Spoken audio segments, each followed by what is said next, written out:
We sigh.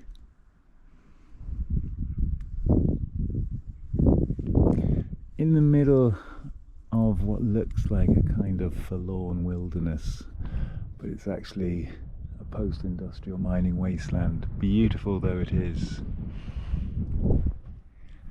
And what I want to talk about is this notion of the machine. What is the machine?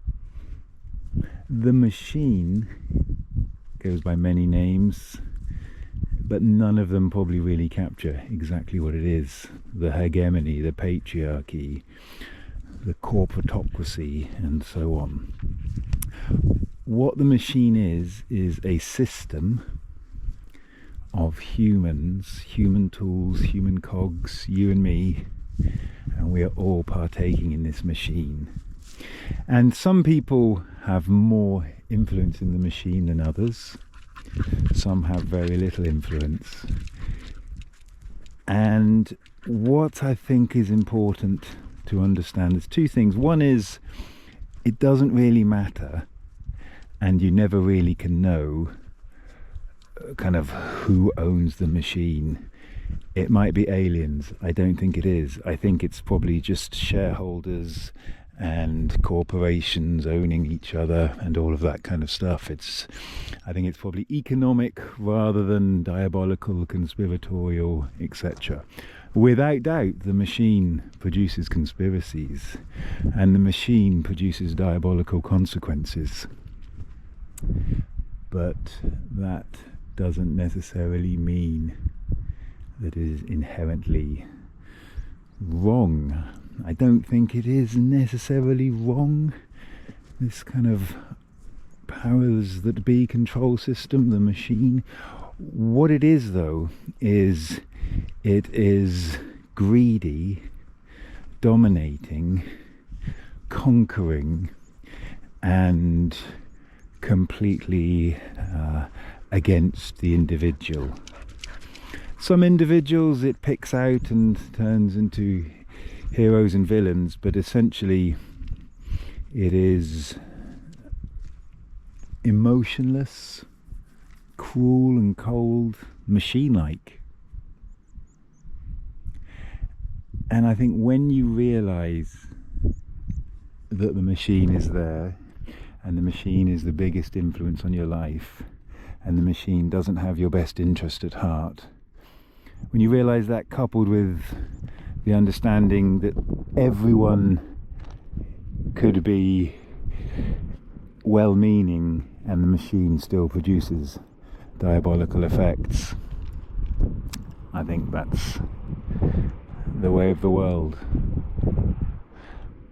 The machine is real, and as Charlie Chaplin said, coming on for 100 years ago, 80 years ago, referring to machine men, machine minds. So I guess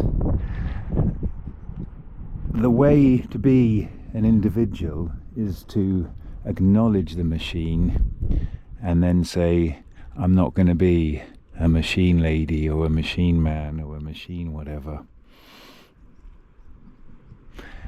And that is, I think, seeing the bars on the cage that the machine puts down upon us, or we put down upon ourselves.